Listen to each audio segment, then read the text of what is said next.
Hi friends, welcome back to my channel. We are officially now in October and I wanted to share some last minute spooky vibe projects that you may be able to squeak in for your decor. For the first project, I am using a thrifted frame, and these pictures that I'm showing here I grabbed from an estate sale not too long ago. Most of them are actual pictures. This one that I'm using is actually a postcard. This project will work for any picture that you have, whether it's a real picture or even a picture that you find, an image that you find online that you want to print. So I did cut this cardboard piece out, or like thick cardstock, so that it would fit inside the frame. The frame was a little bit bigger than the image, so I did paint it black so that it would kind of blend in with the picture. And I am attaching this with Mod Podge. So I'm going to do one good coat of the Mod Podge and I'm going to let it dry. And then once it's dry, I am going to do a second coat of Mod Podge. But for the second coat, I'm going to basically stipple it on, and this will give it more of like an effect that maybe the picture was painted, or it's like an oil painting or something like that. It definitely gives a lot of texture so that it's not just a printed picture. So I found this other picture frame in my stash, and I thought that this would be great for the other picture that I have that is a postcard. So I'm doing the same thing. I traced out the image and I cut around, for it to fit into the frame. I'm doing the same exact technique where I'm going to apply the postcard with Mod Podge. I'm going to let that dry, and then I'm going to do the stipple effect on this one as well. Again, this can work for any pictures that you have. I do believe I think it was last year, I did something very similar. I had thrifted frames and I printed out pictures on on my printer, just using regular printer paper, and I did the same exact method with the Mod Podge and then the stippling to give it more of that painted effect, and they turned out super cute. I will try and remember to link that video if I can find it so that you can see that one as well. But this project is done. It's a super quick and easy project, and you can do this for any season that you have.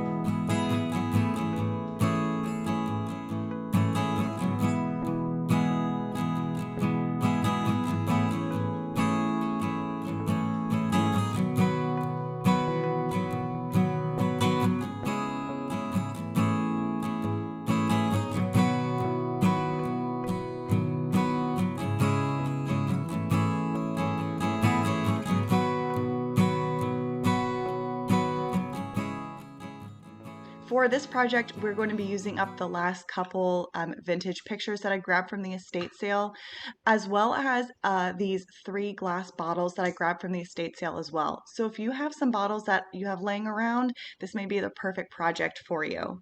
Now, I do have this wire. It is thicker wire. It's actually wire from an electrical cord that my husband had. He used to be an electrician, and I needed some thicker wire. I couldn't find my floral wire. Now you're going to want to find something that you can wrap your wire around that is the width that you, or circumference that you are looking for. I am using one of my wax brushes for this. So I am wrapping it around 3 times so that I can get the double loop, so that I can actually stick the picture in between them, if that makes sense. So I'm trying to go as slow as possible with this recording to show you. So once I have that looped around, as you can see there, I'm going to cut the wire down so that I can get enough of the wire to wrap around the top of the bottle as well. So I'm going to wrap it around a couple, 3, maybe 4 times. I want to make sure that I have it wrapped around well enough so that it is secure and it is not going to unravel or, come undone.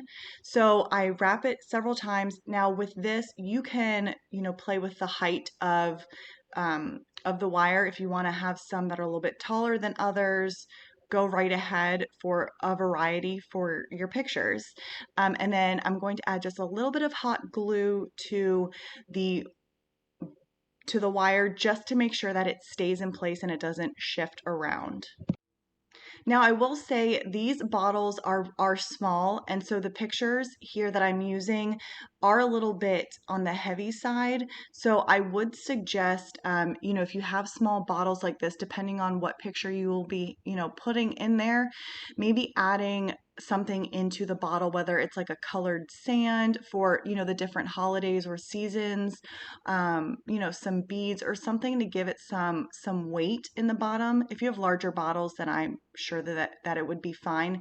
But this is also great for Christmas time when we get those cards from family and friends. I cannot wait to make some more because these are going to be so cute to add around the house for those cards.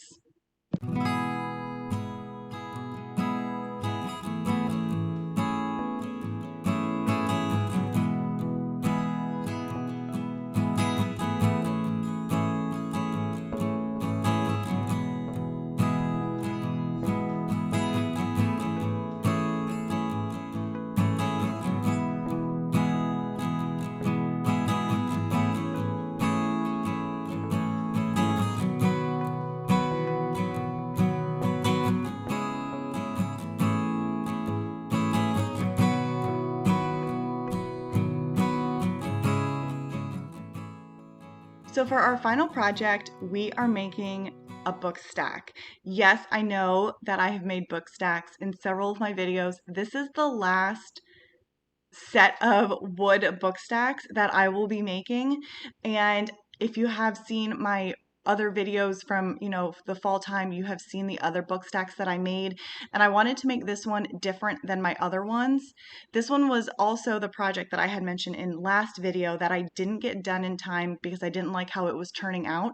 So I finished it up for this video. So this book stack is actually going to be vertical instead of horizontal like my other book stacks. And I did cut these into 3 different sizes. So I have a 7-inch tall one, a 6-inch, and a 5.5-inch wood piece for the different size books. I wanted it to try and look as natural as possible when you have different size books, on your bookshelf. I painted them black and I went to the craft store and I found cardstock that would complement the color that I had already painted because I painted these before I even went to the craft store. And I'm going to apply the cardstock with Mod Podge. I'm going to put the cardstock on the left and right book stack and on the outer side, if that makes sense. So the side that you will, the full side that you would see in the book stack. I'm going to apply the cardstock to that. And then I'm going to also apply a little strip on the inside portion of that same book stack. Because they are differing heights, I wanted you to also see that same cardstock on the inside portion of that book as well. I'm sorry if that does not make any sense. I'm trying to explain it as best I can, so hopefully just watching this will make sense. Because I know that I do not explain things always the best. I have read the comments and I apologize. I really try my best. Once everything is dry, I do distress it down just a little bit, like all the book stacks are distressed around the sides. And then I'm going to apply the wording, potions, curses, and spells with permanent vinyl. I just used my Cricut machine to cut out the words. The stamps that I wanted to use were not working at all, which is why I couldn't get this project done in time in the first place. So I just went to my Cricut machine. It made my life so much easier. Once I have the wording on each book stack, I am going to attach the book stacks together using Titebond Quick and Thick wood glue. Once I have that all set up, I think I let it sit for like 30 minutes to an hour just to make sure that, it was They were all secure together. And then while I was letting that sit, I realized that the words just looked a little too clean compared to everything else on the book stack and the look that I was going for. So I do apply brown acrylic paint. I dry brush it to the spines of the books so that it goes across the words. It distresses the vinyl, or gives that distressed look to the vinyl, and it just kind of darkens up that crisp vinyl too. So it just makes it look a little bit older. And then to tie it all together, I dry brush that brown paint also all around the edges of the book stack so that it's a cohesive look. I really hope you enjoyed today's video, and let me know your favorite in the comments. I know that Halloween is not everyone's cup of tea when it comes to crafting and decorating, so maybe you can just, get ideas for the different seasons and holidays that you like. Christmas is coming up, and I am going to be getting ready to start crafting for Christmas. So if you're ready for some Christmas videos, please let me know in the comments, and I will start working on Christmas crafts right away. Have a great rest of your week, and I will see you on my next video. Bye, guys.